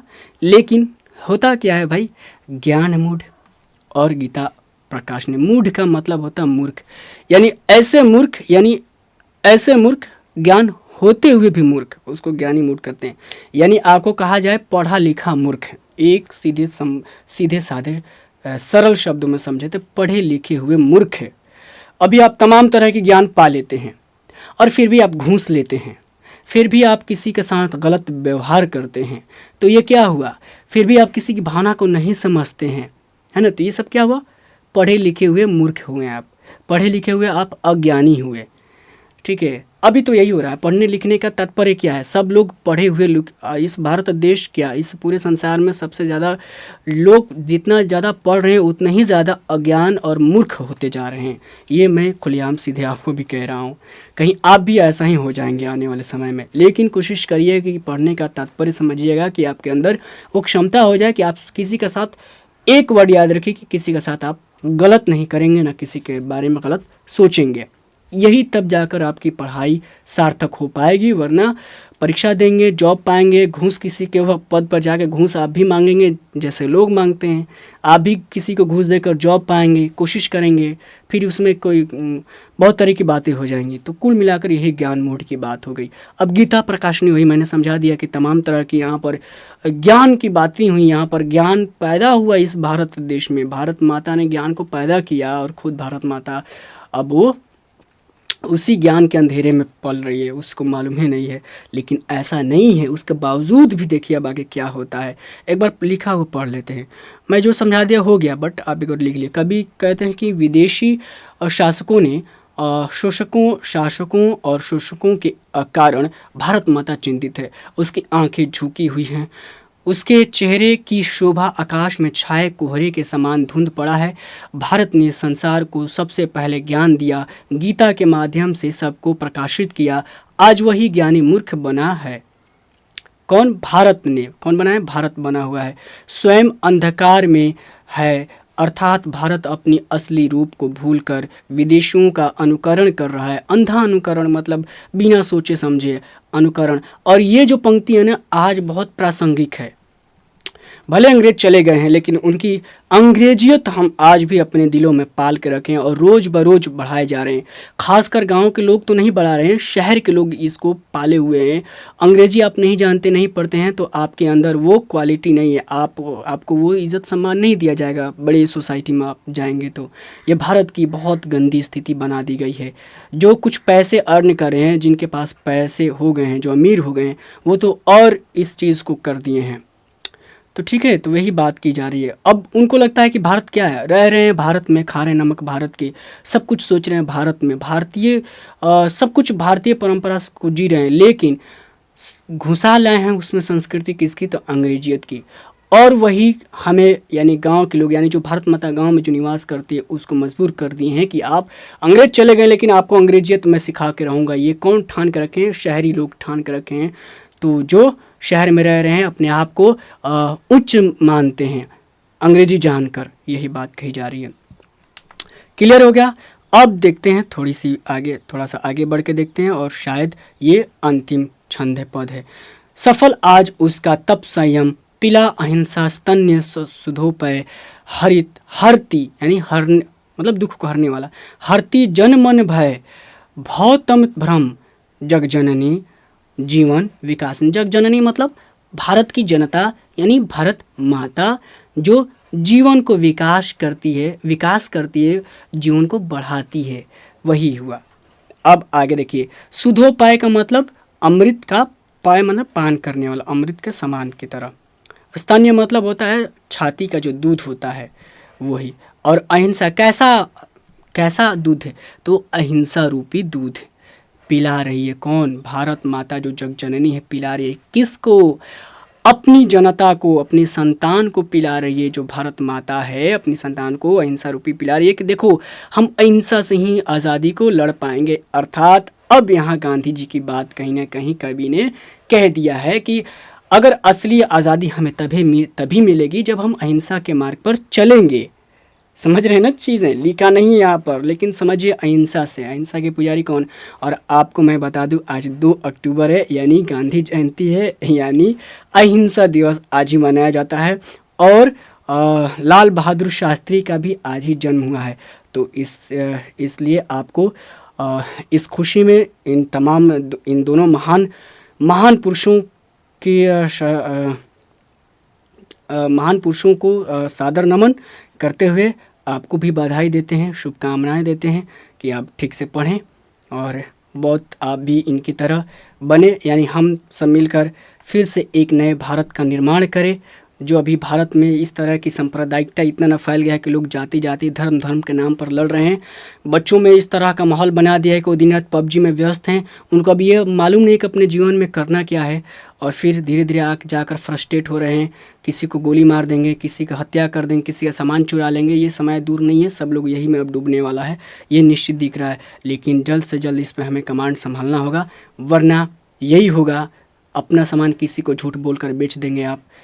मतलब कुल मिलाकर कहने का मतलब, आप अच्छाई की जगह दिन रात किसी की बुराई ही करेंगे, यह कुल मिलाकर है। अगर नहीं करेंगे तो फिर आप दूसरे के द्वारा सताए भी जाएंगे, ये भी एक बात है। आइए अगर हम पढ़ते हैं लिखा हुआ। कभी कहते हैं कि जीवन के संपूर्ण विकास करने वाली, दुनिया को जन्म देने वाली भारत माता अब अहिंसा रूपी प्राणदायक दूध पिला रही है। प्राणदायक लिखिए चाहे अमृत रूपी दूध पिला रही हैं। अपने संतानों के मन से भय को दूर कर, मतलब तन कह रहे हैं ना कि क्या आगे कह रही है कि तन मन मन जन भ्रम कह रहा, क्या एक मिनट पीछे लिखा हुआ है कि जन मन भय, वही बात रही कि जन मन भय को दूर कर रही है, यानी संतानों, जन का मतलब अपने संतानों के मन से जो भय है उसको दूर कर रही है, कर उनके अज्ञानता, यानी जो यहाँ की जो जनता है, अपनी संतान की जो अज्ञानता है, का जो अज्ञानता है, भ्रम है, उसको दूर कर नई आशा दे रही है। हमें भी नई आशा देनी होगी और मैं उम्मीद आपसे एक रिक्वेस्ट करता हूँ कि आप थोड़ा सा सचेत होइए, अपनी लाइफ जीवन को लेकर, अपने जीवन को लेकर थोड़ा सा सचेत ज़रूर होइए। पबजी में जो अगर व्यस्त हैं तो थोड़ा सा बाहर आइए। अभी तो देख रहे हैं सारे इंटर वाले बच्चे पबजी में उलझाए हुए हैं भाई, फिर निकलेंगे 6 महीने और बर्बाद करेंगे, पता नहीं लगेगा करे क्या, फिर फ्रस्ट्रेट होंगे। तो आपको ना सोशल मीडिया के थ्रू बर्बाद किया जा रहा है। कौन बर्बाद कर रहे हैं? शहर शीशों में बैठे हुए वाले लोग जो है ना, इस गांव को बर्बाद कर रहे हैं डिजिटल के नाम पर। सरकारें हमें बर्बाद कर रही हैं डिजिटल के नाम पर। लग रहा है कि विकास कर रहे हैं, विकास खाक कर रहे हैं हम, ठीक है, सब कुछ कर रहे हैं, लेकिन हम यहाँ से कर रहे हैं। यहाँ यानी धड़कन जो दिल है, यहाँ से नहीं सिखाया जा रहा है कि आपको कैसे करना है, इस्तेमाल करना है। तो ये बात समझने की ज़रूरत है। तो एक नई जो है आशा दे रही है, कौन? भारत माता। और ये कभी कभी एक उम्मीद है, आशा है, ये केवल भारत माता की नहीं है, बल्कि कभी भी एक ये उम्मीद, एक नई किरण की आशा को अपने दिल में संजोए हुए हैं। और यही ये बता भी रहे हैं कि इसी कारण आज भारत माता के लंबे समय का संघर्ष, धैर्य सफल हो रहा है और विदेशी अत्याचारियों से मुक्ति मिलनी है, अर्थात भारत स्वतंत्र होने वाला है। देखिए अभी स्वतंत्र नहीं हुआ, चूँकि 1947 में ये कविता लिखी गई है, तो 1947 में लिखी गई है, तो सॉरी 47 में बोल रहा हूँ, sorry, I am so sorry, यहाँ पर 40। तो ये 40 में जब ये कविता लिखी गई है तो भाई 47 में देश आज़ाद हो रहा है। लेकिन उस वक्त जो संघर्ष है ना, इतने ना चरम सीमा पर संघर्ष होता है कि अब लगता है कि नहीं, अब है कि जी हम जिस चीज़ के लिए लड़ रहे हैं वो सफल होगा, अब उसमें हम सफल होंगे, हम इनको अपने देश से बाहर खदेड़ भगाएंगे। ठीक है, यही बात यहाँ पर एक उम्मीद की किरण अब दिखने लगी है, कवि बताना चाह रहा है। क्लियर हो गया सब कुछ? उम्मीद करते हैं अभी तक इस थोड़ी सी क्लिष्ट कविता का जो भावार्थ है समझने की कोशिश ज़रूर की होंगे, या मैं आपको समझाने में ज़रूर सफल हुआ होऊंगा, है ना। आइए हम अब देखते हैं इसके अभ्यास क्या है, इसके जो प्रश्न हैं क्या है।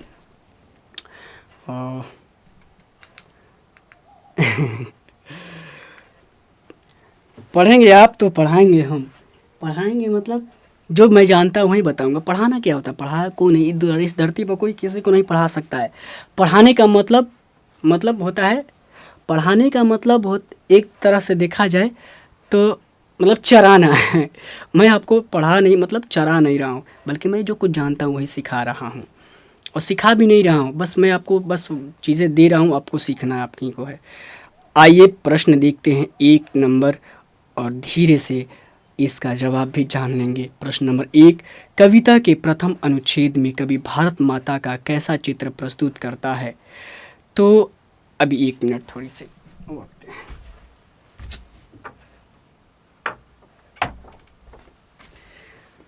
दरवाज़ा बंद करने गया था। यस, तो समझ गए चीज़ों को। तो यही बात कही जा रही है कि पूछा जा रहा है कि इसमें प्रथम जो अनुच्छेद है उसमें एक देखेंगे ना पहला, तो उसमें पूछा जाएगा कभी भारत माता का कैसा चित्र खींच रहा है, तो वो बताना है भारत माता गाँव में निवास करती है। यहाँ पर लिख सकते हैं आप कि कविता के प्रथम अनुच्छेद में कवि भारत माता का निम्न चित्र खींच रहा है कि भारत माता गांव में निवास करती हैं। यहाँ पर खेतों में हरियाली फैली रहती है, परंतु इसका हरा आंचल जो है गंदगी से भरा है। भारतीयों की दीनता को देखकर भारत माता करुणा के आंसू बहा रही हैं, जिसका प्रतीक है गंगा और यमुना का जल। ठीक है, प्रमाण है, या फिर जो लिखा है ये भी कॉपी कर सकते हैं। आंसू जो है गंगा यमुना जलधारा के रूप में प्रवाहित हो रहे हैं। भारत माता मिट्टी की प्रतिमा के रूप में सदा उदास एवं दुखी रहती है, दिखाई पड़ती है, कुछ है नहीं। मैंने जो भावार्थ बता दिया, अब क्या ही बताऊं, अब तो आंसर खुद कर लेंगे, इतना तो मैं भरोसा कर सकता हूं आप पर। लेकिन केवल पढ़ लेते हैं लिखा हुआ जो मैंने। भारत माता अपने ही घर में प्रवासिनी क्यों है? मतलब अपने ही घर में क्यों प्रवासिनी, यानी विदेशी क्यों बनी है? विदेशों की तरह, विदेशी लोगों की तरह क्यों रह रही है अपने घर में? उसको क्यों लग रहा है कि भाई हम अपने घर में नहीं हैं, होते हुए भी अपने घर में नहीं है, क्यों? तो भारत को अंग्रेज़ों ने ग़ुलामी की जंजीर में जकड़ रखा था। परतंत्रता यानी स्वतंत्र नहीं है, दूसरे के अधीन होना ही परतंत्रता कहलाता है। कि बेड़ी मतलब होता है ना सिकड़ जो बोलते हैं, तो वही जकड़ी भारत माता की दृष्टि दीनता से ग्रस्त, निराशा से झुकी ही तथा शोषण अज्ञान आदि से विषादग्रस्त है। इसी कारण वह अपने ही घर में प्रवासिनी बनी हुई महसूस करती है। उसे लगता है कि मैं अपने ही घर में प्रवासी हूँ। क्लियर? और देखिए 2-3 नंबर के प्रश्न पूछे जाएंगे, तो घबराना नहीं है। आपको 20 से 30 शब्दों में आपको जवाब करना है, लेकिन मैंने कुछ का ज़्यादा रखा हुआ है, इसलिए रखा हुआ है ताकि आपको समझ में आए कि आखिर कहना क्या चाहा जा रहा है। फिर आप अपने तरीके से लिखिए कम से कम शब्दों में। कविता में कवि जी ने भारतवासियों का कैसा चित्र खींचा? अब तो पहला था कि पहले बताइए कि अनुच्छेद में कैसा चित्र खींचा है। अब पूरी कविता में पूछा जा रहा है कि चित्र कैसा खींचा गया है। तो अब आपको देखिए, अब 20 शब्द में देना है। अब ये एक तरह से देखा जाए तो आप पूरा अगर भावार्थ लिखेंगे कविता का, तो जाकर ही इस सवाल का जवाब निकल कर आएगा। लेकिन अगर 2 नंबर का सवाल अगर ये पूछा जाए तो आपको इतना ही लिखना है। कविता में कवि ने चित्र खींची है कि परतंत्र भारत की स्थिति दयनीय हो गई है। मतलब परतंत्र का मतलब जो हम गुलाम भारत, सीधे याद रखें, गुलाम भारत की जो स्थिति दयनीय हो गई है थी। परतंत्र भारतवासियों को नंगे बदन भूखे रहना पड़ता था। यहाँ की 30 करोड़ जनता शोषित, पीड़ित, मूर्ख, असभ्य, अशिक्षित, निर्धन एवं वृक्षों के नीचे निवास करने वाली थी। यानी निवास करती थी, सीधे लिखिए, करने वाली क्या, निवास करती थी। ठीक है, निवास करती थी, यही तो चित्र खींचा गया है ना वो। लेकिन पहले ऐसा नहीं था, ये विदेशी लोग जब से आए तब से हो गया। जैसे मुग़ल लोग आए, फिर यानी मुसलमान शासक आए, फिर उसके बाद अंग्रेज़ लोग आ गए, तो यहीं से खेला गड़बड़ा गया। लेकिन पहले सब कुछ ठीक था, पहले भी था, ऐसा नहीं है, पहले भी था, लेकिन इतना नहीं था। भारत माता का ह्रास भी राहुग्रसित क्यों दिखाई पड़ता है? मतलब ह्रास मतलब भारत माता का जो शोषण किया जा रहा है, सब कुछ अस्त व्यस्त हो गया, छीन लिया गया, शोषित किया गया, तो वो जो चीज़ है वो राहुग्रसित से क्यों तुलना की गई, उसे क्यों बताया गया कि राहुग्रसित है, ये बताना क्यों दिखाया गया, कभी क्यों दिखा रहा है इसको। तो भारत माता के स्वरूप में ग्राम्य शोभा की झलक है। ग्राम्य मतलब गांव की शोभा, गांव की जो शोभा है उसका जो है स्वरूप झलकता है। सीधे आप लिखिए कि भारत माता गाँव में निवास करती है, उसकी जो खूबसूरती है गाँवों में है। क्लियर?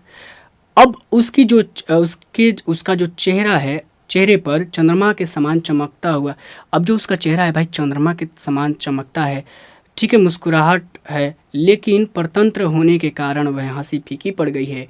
ऐसा प्रतीत होता है कि चंद्रमा को राहु ने ग्रसित कर लिया है। उसी प्रकार से भारत माता के ऊपर इसकी खूबसूरती पर चंद्र ग्रहण लग गया है। हालांकि ये थोड़ा सा कुछ किताबी हो जाएगा। ये इसका जो मैंने राहु ग्रसित वाले जो बताया हुआ है अनुच्छेद, उसको सीधे के सीधे यहाँ पर कॉपी कर देंगे, इसका आंसर हो जाएगा। अब आइए देखते हैं। अरे बाप, अब यहाँ पर देखेंगे भारत माता, प्रश्न नंबर 4 पर देखेंगे भारत माता का ह्रास भी राहु ग्रसित है। ओह माय गॉड, अच्छा इसी का उत्तर लिखा हुआ शुद्ध रूप में। भारत माता का स्वर्णिम फसल विदेशियों, अब देखिए ओरिजिनल आंसर यही है, ऐसे आप अपने लैंग्वेज में से लिख सकते। ग्रसित क्यों है तो बताना है कि भारत माता का स्वर्णिम फसल विदेशियों के पैरों तले रौंदा जाता है। विदेशी शासकों की बर्बरता तथा अन्याय से प्राकृतिक सौंदर्य से संपन्न भारत माता का जो भाग्य रूपी चंद्रमा है सदा ग्रसित ही रहता है। आप इसको ऐसे भी लिख सकते हैं। 5 नंबर में देखते हैं, प्रश्न नंबर 5 देखते हैं। कवि भारत माता को गीता प्रकाशनी मानकर भी ज्ञान मूढ़ क्यों कहता है? मतलब भारत माता जो है दुनिया को गीता का ज्ञान दिया और फिर वो खुद ही मूर्ख बनी पड़ी है। तो ये कहा जा रहा है कि भारत माता गीता प्रकाशनी है, फिर भी कवि कहते हैं कि आज ज्ञान मूढ़ी बनी हुई है, क्योंकि उसकी जो आत्मनिर्भरता है समाप्त हो गई है। वह अंधानुकरण से ग्रस्त है, खुद दिशा विहीन हो गए हैं। कौन भाई? तो भारत के लोग गुलामी में बंध कर अपनी शक्ति पहचानना भूल गए हैं, भारत के लोग। तो आप, हालांकि ये जो मैंने उत्तर दिया ये कहीं ज़्यादातर मिलेगा नहीं, लेकिन आप ये अपने ऊपर से, अपने आप से ये आंसर देने की कोशिश की गई है, मैंने किया है। आप भी इसको इसी तरीके समझकर लिख सकते हैं कि चूँकि ये तो अपने आप से ही लिखा जा सकता है। तो यही लिखना है कि भाई दुनिया के तमाम तरह का जो ज्ञान है भारत ने सबसे पहले सबको दिया, लेकिन ये मूर्ख क्यों हो गया? तो कभी इस कहने का तात्पर्य क्यों है कि भाई कभी इसलिए कह रहा है कि अंग्रेज़ों ने इतना ने प्रताड़ित किया, शोषण किया कि धीरे धीरे हम उसकी मानसिकता की तरफ हम झुक गए। अब लगता है कि नहीं, चलो अंग्रेजी वेशभूषा पहनना ठीक रहेगा, अंग्रेजी बोलना हमें आनी चाहिए, अंग्रेजी हमें आनी चाहिए। तो इस तरीके से अंग्रेजियत धीरे धीरे हमारे अंदर जब आने लगी तो तब हम क्या हो गए, अपनी चीज़ों को भूलने लगे। कुल मिलाकर यही बात है। अंधानुकरण के मतलब क्या हुआ? अंधानुकरण का मतलब हुआ अंधाधुन हम उनका अनुकरण करने लगे, जैसे जैसे वो करने लगे हम वैसा सा कॉपी करने लगे, यही चीज़ कहा जा रहा है। आइए अब आगे देखते हैं 6 नंबर प्रश्न। कवि की दृष्टि में आज भारत माता का तप संयम क्यों सफल हुआ है? यानी तप संयम क्यों सफल हुआ भारत माता का, ये समझना बहुत ज़रूरी है। भारत माता अहिंसा रूपी प्राणदायक अमृत रूपी जीवनदायक दूध पिला रही है, जो अमृत के समान है तथा जनता के मन के भय को दूर करने वाला और संसार के अज्ञान को समाप्त कर नई आशा को संबल देने वाला है, यानी सहारा देने वाला है, जिसके कारण भारत स्वतंत्रता प्राप्ति की ओर अग्रसर हुआ। यानी अब लगता है कि भारत आज़ादी ले लेगा। इसलिए कवि की दृष्टि में आज भारत माता का तप संयम जो है सफल हो गया है, यानी सफल हो रहा है। अब आगे देखते हैं 7 नंबर प्रश्न, और ये जो है प्रश्न आपका 5 नंबर का प्रश्न, ठीक है, बनता है। और इसमें जो का है इसका हम आंसर बताएंगे, ख का आप खुद कर लीजिएगा, फॉर्मेट समझिए कि कैसे इसको लिखना होता है। क है स्वर्ण शस्य पर पद तल लुंठित, धरती सा सहिष्णु मन कुंठित। संदर्भ लिखना होता है सबसे पहले उत्तर में। और प्रस्तुत पद्यांश हमारे पाठ्य पुस्तक गोधरी भाग 2 के 2 के काव्य खंड के भार के कविता भारत माता से ली गई है, ऐसे लिख सकते हैं, या फिर भारत माता शीर्षक कविता से लिया गया है, ली गई है। ये जो पंक्तियां हैं लिखा है ना, पद्यांश, अच्छा यहाँ पर पद्यांश लिखा है तो यहाँ पर लिया गया लिखा है, यहाँ पर पंक्तियां होता तो ली गई लिखा जाता, स्त्रीलिंग बना दिया जाता, जिसके कवि सुमित्रा नंदन पंत जी हैं। पंत अब लिखना यहाँ से होता है कवि के बारे में। पंत जी क्षयवाद के सुप्रसिद्ध कवि हैं। इस कविता में गुलामी से पीड़ित भारतवर्ष को माता के रूप में मानवीकरण, मैंने बताया ना कि भारत की जो जनता है उसको भारत माता के रूप में कविता का गठन किया गया है, और कवि बताने की कोशिश की है, कवि ने बताने की कोशिश की है। मानवीकरण के तरीके से तत्कालीन भारत की स्थिति का मार्मिक चित्रण किया गया है। अब यहाँ पर सीधे पैराग्राफ आप चेंज करेंगे और लिखेंगे व्याख्या, और व्याख्या में क्या लिखेंगे ये देखिए, 1 से 2 बार आप पढ़ लेंगे ना सब कुछ आपको याद रहेगा। नहीं भी याद रहेगा, ज़रा सा 1-2-3 वर्ड भी याद रहेगा ना, तो आप अपने मन से परीक्षा में ज़रूर कुछ बना के आएंगे। कवि कहते हैं कि भारत माता भारत भूमि पर सोने के समान मूल्यवान धान उगाता है। कौन? भारत। लेकिन आम भारतीय नागरिक, खेतिहर, कृषक, किसान अत्याचारी शासकों एवं शोषकों के चरणों में लौटने के लिए विवश हैं, यानी उसके चरणों में गिरा रहता है, ठीक है, विवश रहता है, गुलामी करने के लिए विवश रहता है। भारत के किसान का मन धरती के समान सहिष्णु। अब आप इसका भाव सीधे वहाँ से जो मैंने बताया पीछे ने, वहाँ से सीधे कॉपी करके लिख दीजिए सीधा सीधी, ठीक है, चलेगा वो सब। मन धरती के तरह जो है उसका सह रहा है, दुख दर्द सब कुछ सह रहा है और कुंठाग्रस्त है।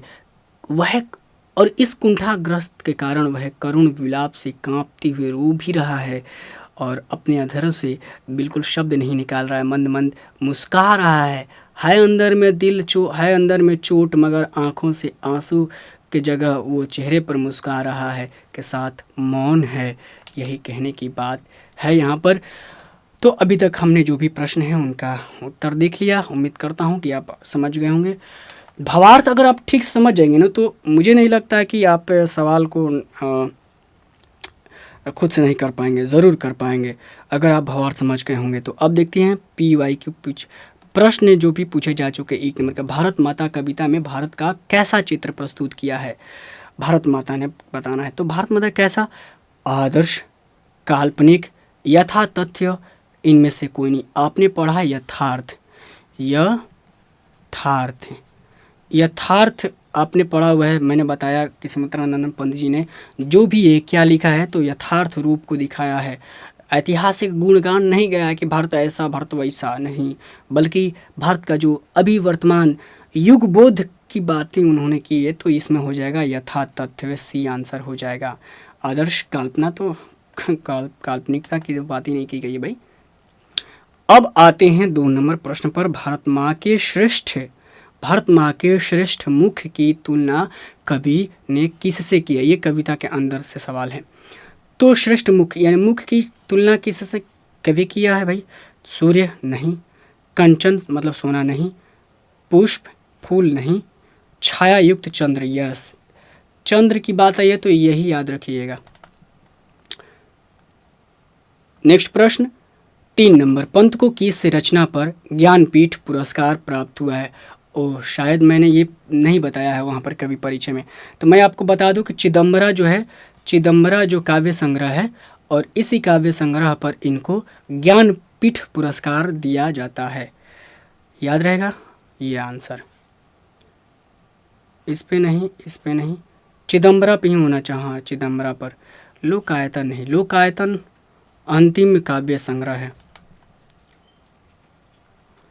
अब आते हैं, भारत माता कहाँ निवास करती हैं? तो शहर में करती हैं? नहीं भाई, गांव में करती हैं। सी आंसर हो जाएगा, यहाँ पर दिया है गांव में। मैंने बताया था कि नंदन 9 तो याद रखना है 0। नंदन सुमित्रा नंदन पंत का जन्म कब होता है? तो 1900 में होता है। एक ही कवि हैं जो 1900 में, याद रखना है। तो सी आंसर हो जाएगा। अब आगे देखते हैं प्रश्न। यह देखिए ऑप्शन, अगर आपको याद है सवाल का जवाब तो बहुत बढ़िया सुंदर, लेकिन मैं ऑप्शन इसलिए नहीं दे रहा हूँ ऑप्शन की, ये सब सवाल पूछे जा चुके हैं तो इनका क्या पैटर्न ये देखिए। और ऐसा नहीं कि प्रश्न नहीं आएंगे, पूछे हुए प्रश्न 2 बार 3 बार आए हुए हैं। तो सुमित्रा नंदन पंत के अनुसार भारत माता किसकी मूर्ति है? किसकी मूर्ति है? उदास माटी की है, या सुख समृद्धि की है, उदारता की है, या त्याग की है? तो मूर्ति आपको मालूम है ना कि वो मूर्ति के समान उदास रहती है, यानी ये आंसर हो जाएगा। उदास माटी की मूर्ति, मिट्टी की मूर्ति उदासीन।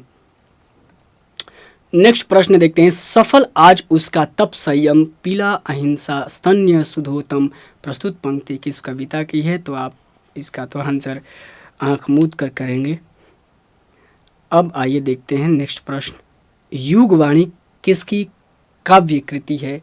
तो आपको मालूम है युगवाणी किसकी है? सुमित्रा नंदन पंत की है। अब बात करते हैं नेक्स्ट प्रश्न। सुमित्रा नंदन पंत को मानव सौंदर्य ने किस ओर आकृष्ट किया? देखिए अब अभी हम जो शुरुआत में पढ़े थे कवि परिचय में, मानव सौंदर्य से धीरे फिर किधर आए? समाज की तरफ आए। मानव ही समाज में रहता है ना, मानव को मिलाकर ही समाज बनता है ना, तो वहाँ से मानव से कन्वर्ट होते हुए समाजवाद से फिर अरविंद, ऐसे अरविंद दर्शन की तरफ जाते हैं। इसमें समाजवाद होगा डी आंसर। यहाँ पर देखिए डी आंसर दिया हुआ है, समाजवाद। नेक्स्ट प्रश्न देखेंगे। कवि सुमित्रा नंदन पंत के अनुसार भारत माता की कितनी संतानें दरिद्रता और अभाव से ग्रसित है? तो आपको मालूम है 30 कोटि यानी 30 करोड़। ये एक आंसर हो जाएगा, पहला ए आंसर। नेक्स्ट प्रश्न देखते हैं। सुमित्रा नंदन पंत ने मिट्टी की प्रतिमा उदासीन किसे कहा है?